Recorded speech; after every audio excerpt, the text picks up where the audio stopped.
Good evening, everyone, and welcome to another episode of Africa iShare discussions. And tonight we are having the last discussion, which is sort of a recap on global value chains and Africa. So, in the last 1 month, through the month of October, we've spoken about what are global value chains. Can Africa do better in the global value chains? And then ideas of how Africa can grow itself and benefit more from participating in the global value chain. So tonight I'm with Ayanda yet again. She has joined us faithfully over the last month. Ayanda, you can say hi, and then I will start by giving a recap of the discussion or what I've learned from this discussion. Ayanda. Thank you so much, Christine, and good evening, everybody. Thank you to everybody that has listened in for the past month. They've been very insightful discussions, and I've really, truly enjoyed myself. Um, I know this is the final insert for this series, but hopefully we will have more discussions surrounding global value chain, their benefits, and yeah, just the progress that would have been made from this point till then.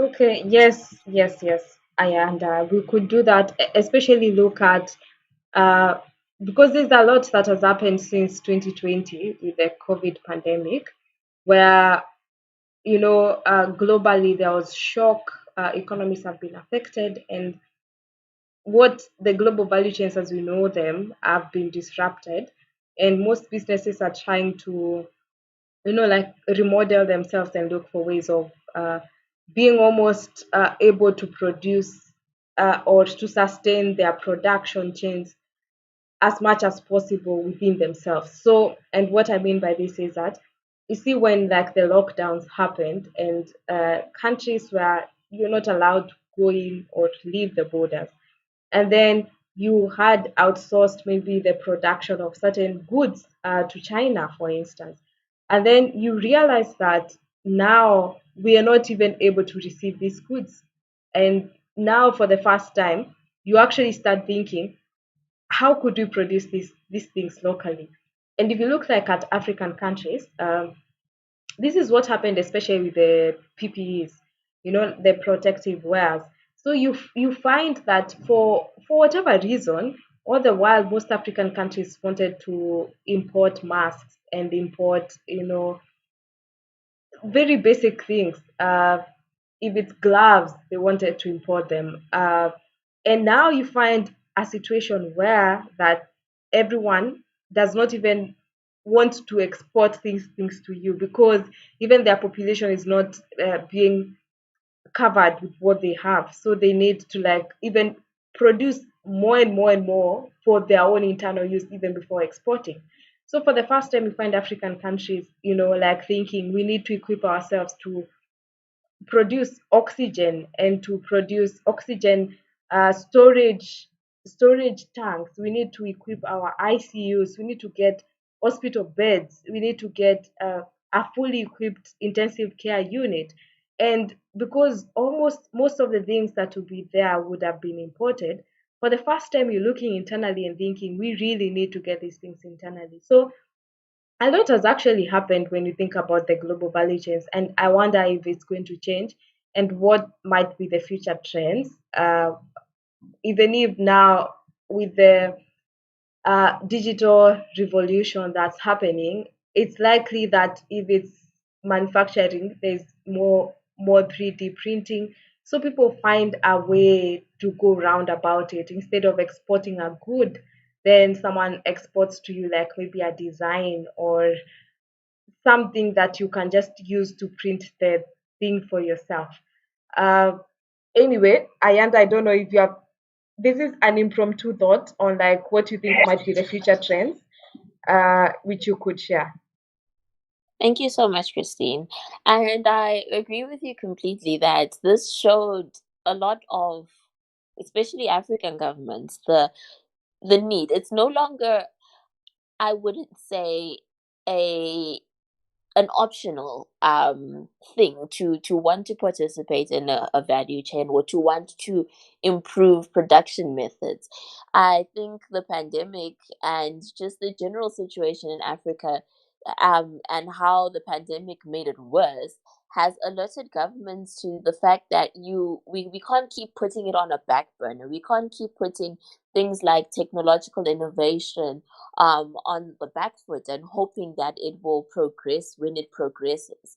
Because the unfortunate thing is that we don't have as much time as the other countries in the world had. I mean, they had centuries to do it, um, to integrate, to figure out the trade. But there is a lot that can be done, considering how technology works, considering the fact that even just looking at the trends when it comes to education, innovation, and just the STEM um, field, that we have a lot of Africans that operate within those fields. We have learned a lot of lessons over the years with how other countries industrialized. I mean, like we had mentioned, I think it was in the second week or the first week, how the East Asian tigers used value chains to get to where they are. And I think as Africa, there are so many lessons to be learned, but it also requires a lot more effort on our part. You know, we can't keep insisting on waiting for someone to come and save us. I mean, foreign direct investment is something that can never be overstated. The benefits of foreign direct investment are, well, the what do they say? The proof is in the pudding. The evidence is there, because a lot of these foreign companies come and build, mega manufacturing plants, hiring thousands of workers. But we as Africans should find ways to, like we had mentioned earlier, to exploit the fact that when it comes to labor intensive production, we have the labor force here in Africa. We just need to be willing to find ways on figuring out how our labor can meet technology to allow us to create our own intra Africa value chain that can eventually even feed into the global value chain. And I think one of the other things that we would also have to address is the transport system. That it's so difficult to get something from one place to another in so many parts of Africa. You know, something as simple as trying to get potatoes from the farm to the market in a town that is an hour away. For some countries, it'll take you 3 hours to get to that town because of how bad the transport system is. There's so much that we can benefit, but we also really need to take a step back and dig deep and really evaluate the inherent problems that we have. You know, talking about transportation, talking about our lackadaisical approach to actually accepting innovation, technological innovation, that is, or improving our systems by incorporating more tech into it. I don't know if there's anything that you want to say on that point or not, Christine, before I move forward. Yeah, I really like what you say that we could develop our own value chains within Africa, because I thought how amazing that would be. You know, like the last discussion where we were mentioning South Africa is good at producing cars. South Africa produces cars that it exports to different countries, but within Africa, how many countries buy those cars from South Africa? Like, not many are importers. Like, what happens, like, within Kenya, which I'm familiar with, is that there's a lot of second hand cars that are coming from Japan or from other Asian countries, and others coming from Europe. And if you look at the cost of importing versus the cost of maybe buying these cars from South Africa, what is preventing that from happening? And then also, like we discussed the other day, like they are oil rich countries within Africa. I mean, Nigeria, for instance, and having like a byproduct of the crude oil would really help to improve, like how much Nigeria is fetching for its oil resources. And that could be done by, imagine another African country that's able to even process that crude oil into byproducts or into something. Another African country maybe also is able to produce technology that's needed to support, like in the oil refinery. And an interesting thing I noted, so in Kenya, because again, I'm familiar with Kenya, is that so there's the whole concept of trying to tax digital businesses. And what has been happening is that Kenya has moved towards targeting to tax non-resident businesses. So they're the ones they're trying to subject to digital service tax. So think of like Amazon, think of like Google, and I realized that actually local solutions that are being given uh, are actually moving in the market quite strongly, like in a way that local solutions in like software development, local solutions in things like m- integration of payment systems for websites and such things. They are domestic products that have been developed, and it was quite impressive to see that, uh, especially for products that you look at maybe coming from the US, other than the social media platforms, there are some which you actually need to think through the market that you're in and try develop a solution that fits for Kenya. And like for instance, it's not just Uber that operates in Kenya or Bolt.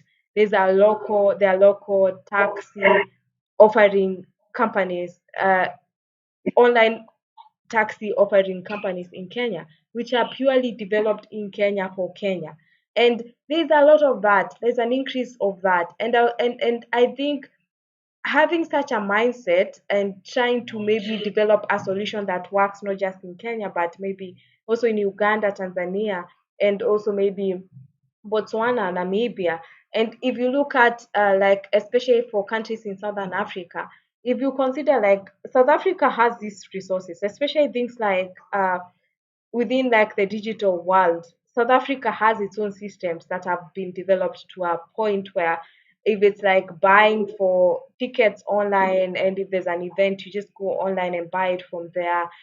Very unique digital solutions offered to South Africa. But whereas in South Africa have exported these things to, like other neighboring countries that so that their systems run the same way or they integrate these solutions. And I think this is what I'm noting from these discussions that we've had. We have the potential. It's happening. It's just that it needs to be we need to be very deliberate about how we are going about it as different countries and make efforts to make sure that our systems actually are moving in a way that we're supporting each other. Ayanda? Definitely, Christine. I agree with you 100%. And I'm glad that you brought up digital trade because it is the way in which trade is going to be done. It's the growth that we've seen even through this pandemic. And when it comes to Africa, I think one of the other challenges that we would have to overcome is just our what do you call, like the internet basically, and access to the internet. We're talking about how there is so much potential within Africa. Like, the African market is huge, and by trying to harness and trying to actually allow for more digital trade and finding a way to make the digital trade work with the value chain would benefit us so much. I mean, I know here, in Zim, when lockdown started, a lot of people started advertising their things for sale on Facebook. But it's not everybody that has access to Facebook, and even if they do have access to Facebook, data can be unaffordable for some people. So it's things like that I think we really need to be willing to think about, and willing and being open to expanding when we're talking about technological innovation, when we're talking about trying to bring as many people into the value chain. And another thing that popped into my head whilst you were talking, Christine, was just informal trade, because I think informal trade is one of the major forms of trade that exists within Africa. And there is so much innovation that actually goes into the informal trade that we often overlook. It might not be marketing or sale in the regular sense, but there is so much innovation that a lot of informal traders have. They know knowledge, know how. We have people who are maybe repurposing things like tires, for decorative like for decoration, your tables, your chairs. I've seen a lot of people that are doing that even with old wood. And like what you were saying, that if we're able to create a chain within Africa where your car manufacturer, or rather your mechanics who take off the old tires, are able to use that and give it to the informal traders who are going to make those chairs, those tables that can then be exported elsewhere. There's so many dynamics that can go into the effective functioning of the value chain that I don't think we are fully aware of. And it just goes to show how we really need to find a uniquely African approach to it, because there's so much that goes on in this continent that is uncommon for people that have never lived here, that have never navigated commerce, both formal and informal, in Africa. And there's so much talent that can be tapped into, and there's so much um just just talent, just the labor market and everything in between. And I remember we spoke, I think it was in the second week, about economic and social upgrading, and how there's also, for us to be able to fully allow ourselves to upgrade the way that we function economically and socially, we also need to really address things like corruption. We need to address our policies, the way that we tax, because these are all things that we can quite clearly say are hindrances to effective trade. They're hindrances to us being able to effectively participate within global value chains. And I know that it's something that would be very difficult for us to address, um, just generally, because a lot of this, especially when we're talking about corruption, has become almost like a culture in some countries. But they I think it just needs to have one group of people that are willing to do the hard thing, and willing to conceptualize and find a way, or try to begin to develop solutions and develop plans, rather than just talking, and implement those plans to actually allow us to effectively participate and effectively exploit value chains as much as we possibly can. Christine? Yeah, and I really like, especially the perspective you brought of the informal sector. You see, because most African countries have a very big informal sector. So in Kenya, for instance, it's called the Jua Kali sector. So Jua is a sun, Kali is a strong sun.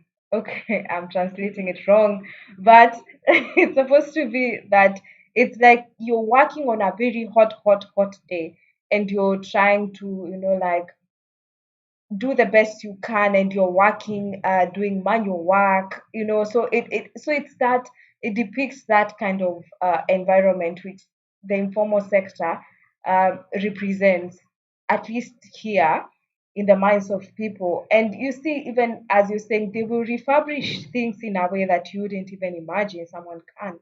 And then you find, like, even there's people coming up in small groups, if it's like young people deciding, what to try and make bracelets based from maybe locally produced beads. So they just go look for beads that from something growing, and then they try and make bracelets with them, and then someone else possibly helps them put them online somewhere on a Facebook page or something, and then they're able to sell them.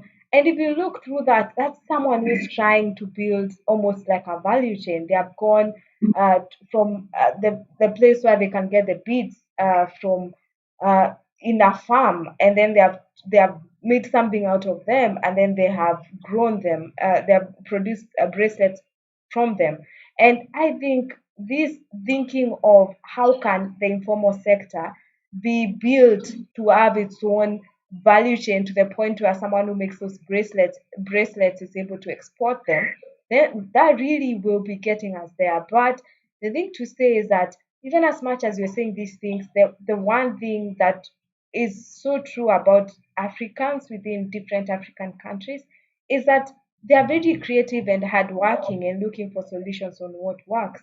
So I think it's encouraging in that way. And then I think from our various discussions on like the Comesa digital free trade area, there's a Comesa website where actually it was allowing people to advertise over the COVID period. So like a business within Uganda could go and list its goods there on the Comesa website. And then sort of like it was supposed to be maybe like an e-commerce platform, but across countries so that businesses in Uganda are listing their products there in Zimbabwe, in South Africa, in so then there's this website where you can shop from across Africa, which is pretty nice because you could buy like the protective wear that's being produced like in Zambia from a Zambian company and in Uganda. So I think we are moving towards a good direction, if you ask me. And there are people who are putting effort. Though I think the thing that we've also highlighted here is on need for institutions and need for leaders to be a bit more deliberate and to be a bit more keen and to actually make sure that we are working towards the same goal. So, for instance, if the leaders at the African Union uh, have come up with these agreements that we are now working towards, when the leaders come back home, it's to just like any actions that you take, know that we are working based off these agreements that we've signed with the other African countries. Because otherwise, as we're trying to move forward, even as like Comesa is trying to move forward, someone else is entering into agreements, for instance, with other third parties, disregarding what's happening maybe at Comesa or at Africa Continental Free Trade Area. Uh, for me, this has been a good learning.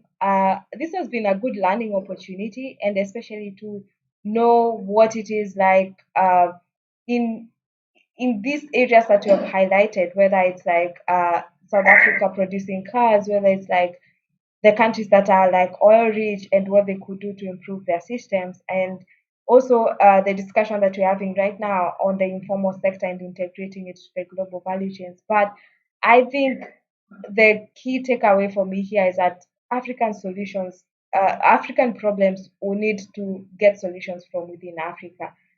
I don't think there will be a solution that will come from either the OECD, the World Bank, IMF, or anyone else. We have to look into what our problems are and see this is how we are getting disconnected from the value chain and then work towards improving that. And I think with the digital economy, we are getting there. We are getting there, and there's room to quickly catch up with other economies. Ayanda, if you could pick it up. Definitely, definitely, I agree because there is so much potential within Africa, as we keep reiterating, and we can, I guess, say that we've tried it the other way. You know, the way that all of the other countries have developed their value chains, but the way that they've developed and the way that we have to develop will never be the same.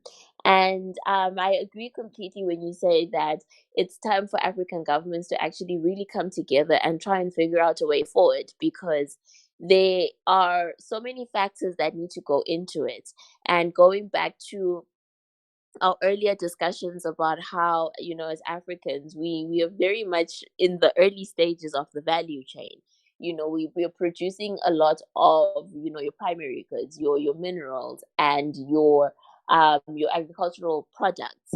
However, there's so much room for growth that will benefit a lot of us if we are able to actually divide Africa into regions. I think would be one of the ways to do it, one of the solutions, because there are certain regions that are really good at what they're doing. They're really good at exploiting those things. I mean, like we identified, you know, your oil rich countries. You know, you have your places like South Africa. It doesn't make sense to want to also start car manufacturing plant in Zimbabwe. In Zim we can maybe do the tires that we then transport to South Africa, and then Zambia might be doing, I don't know, some other part of the car. And find ways to actually split the continent into those specialized regions, because if we're able to do that, then we're also able to control the costs and the quality and everything in between, and holistically we're able to benefit, because a country can find itself at the beginning, the middle, and at the end of the value chain, and you're able to exploit the benefits from each stage in that chain. But another thought that popped into my head whilst we were talking, Christine, is a cost that I don't think we had spoken about, which is the cost to the environment, which is something that I don't think we should ever overlook, because it's an open secret that when it then comes to industrialization and increasing production, the one thing that suffers the most is the environment. And on a continent like Africa, where a lot of people rely quite heavily on Mother Earth, whether we're talking about rains or good soils, we can't ever underscore how important that needs to be taken into consideration. And it is also underscored by the fact that when it comes to environmental protection, there's a lot of soft law that is surrounding it, and there's no mandate. And I would propose that we find a way to make it mandatory for people to, yes, or for governments rather, to, yes, improve production, improve technology, and encourage us to manufacture more, to create better jobs, but to not overlook the importance of that environment. I mean, it's even thinking about how a lot of African countries are reliant on tourism. We can't then want to go and start mining in our national parks, but we also can't be manufacturing in a manner that harms that national park, because at the end of the day, all of that works together for the improvement of the country, the improvement of the livelihoods of the people. So these are all things that would need to be taken into consideration, as well as I had mentioned quality of products. We can all agree varies from country to country, where the bar of soap that is produced in South Africa might be of a better quality than a bar of soap that's produced in Zimbabwe, because of your manufacturing processes. So it's to also try to find a way to upskill different manufacturers, upskill different countries, and to try and, I don't know, create a minimum standard when it comes to that, and to actually give governments and give countries a fighting chance within the global value chain. And I know it sounds like a mountain, but I don't think it is something that is completely impossible. As you noted, Christine, we can quite frankly catch up with the rest of the world, but there is a lot of unity that is needed. There is a lot of meeting of the minds that needs to be done. A lot of countries and leaders need to come together and actually agree on a way forward that works for everybody, and sort of move away from this almost like a world that wants to go back to the principle of otaki. It's my country, my people. I want things to work for me. I mean, I think integration has a lot more benefits than it does have drawbacks, and I wish, and I hope for rather, that more governments are actually able to open their eyes to that and actively work towards actually allowing that integration to come into play, and just to see the benefits of it, because I think that's how the rest of the world got to where it is. Cooperation will never be a bad thing. Cooperation will never um, lead any country to ruin. Um, so yeah, I mean, we'll see how it goes. We'll definitely see how it goes. Christine. Okay, Ayanda, thanks so much for those comments. And as you're speaking about the environment, I remember there was a day I was speaking to someone who was telling me that right now farming using the rains, waiting for the rain season and then farming, anticipating the rains, you can no longer do that. So that has really affected the way you can farm. And this is someone whose main income that they've been relying upon has been farming using the rains for those many years. And now you just realize that no, this is not working anymore. And when you look at it, the people who come to mine or to come hunting wildlife in the national parks will largely be people coming from not from within Africa. And that someone can check and see who is doing most of these projects where we're having fights with environmentalists and people who fight to retain these places. You find that it's a company from somewhere which has been given a contract, I don't know, to hunt down um, some animal or maybe to mine in a national park. And it's just not okay because how it ends up affecting the communities around there, it's a huge impact that's having on them. And also, the point I wanted to make is the other good thing about trading within African countries is that we can have our own dispute resolution mechanisms, which are not as expensive or that are easy for us to agree upon. So this I remembered from ever since China started the Belt and Road Initiative. They have slowly tried to come up with China arbitration centers across different African countries. There's one in Joburg, there's one in Nairobi, and the whole idea is that they have been looking for, because we are the ones who are doing most of the infrastructural projects. Then what we're trying to do here is that we are trying to come up with a way to resolve disputes amongst ourselves, and we prefer not to go to the courts. We prefer to go to arbitration. So that got me thinking, especially within African countries, that if someone is the example you gave, Zimbabwe is manufacturing tires which are being exported to South Africa for use in their car assembly. Then a businessman in Zim meeting up with a businessman from South Africa to resolve any dispute that they might have. First of all, it's much cost effective, and then also it is based more on an understanding, especially where there's like a framework of dispute resolution for businesses within the Africa Continental Free Trade Area. And these are strengths that you could draw from. And because what happens is that in most businesses, if you look at what is needed to make business relationships exist longer, it's a good mechanism to resolve disputes, institutions that can resolve these disputes, whether it's through arbitration or whether it's the court systems.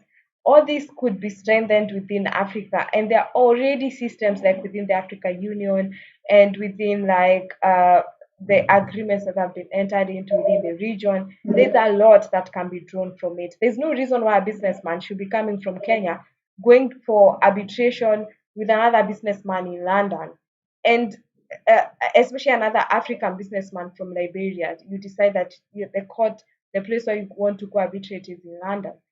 First of all, the cost is prohibitive for small business people who want to do business and you're not sure what to do. But I think we could go on and on. But I think those are my closing remarks. Ayanda, if you have any closing remarks, you can make them. Thank you so much, Christine. And I completely agree. There is so much that we can benefit from by just allowing ourselves to try and develop, intra-Africa value chains, just to improve the way that we do trade with one another, improving the way that we do diplomacy, the way that we even harness the benefits of the digital economy. And there are a lot of drawbacks when it comes to global value chains, because going back to to the whole core competencies and just our inherent institutional and structural issues that we have within Africa. However, it's not something that is completely impossible to overcome, and it's not something that should ever be overlooked by governments and individuals alike, because at the end of the day, despite whether you're working in the formal sector or you're working in the informal sector, there is so much that you can benefit and glean from being a participant within a value chain. You don't necessarily need to be a major car manufacturer. Even as Christine had mentioned, even if you're just an informal trader who makes a beaded necklace, there is so much that you can do. There is an entire um what do you call there's an entire economy out there that you can tap into just by exploiting your inherent talent. And we really do need to allow ourselves the chance to try and develop African solutions for African problems, African solutions that will fit the culture of Africa, that will fit the way that we relate to one another, and that will fully allow everybody to benefit, and not just the elite few, or the few that are able to actually get enough money to start, your major manufacturing businesses.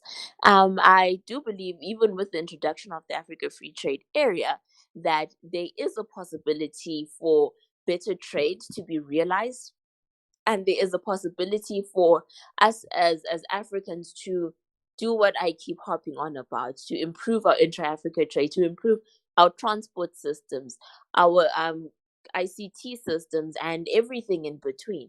And I really do have hope that as Africa, we will one day be major players within the global value chain, and that we'll be able to reap the benefits that so many other countries have been able to reap over the years when it comes to full and active participation within global value chains.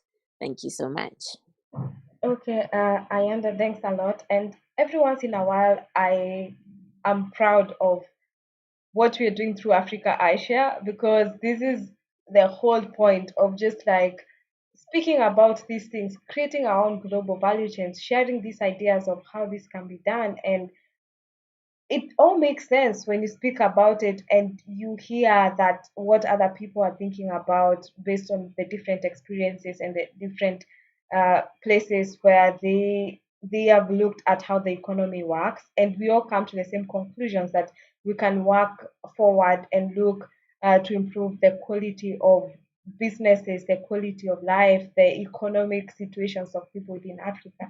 So thank you very much, Ayanda, for being part of this. You've been amazing. We are very thankful for that. And for our listeners, please listen and think through some of these things that you're saying. You can share your ideas and your comments on our social media platforms. Please follow us and be sure to join us whenever we're having these discussions. You can be part of the panelists who are sharing the ideas. You can also moderate some of these discussions based on what you think might be areas that could help African economies and Africa businesses. From us for tonight, it's goodbye. Thank you very much.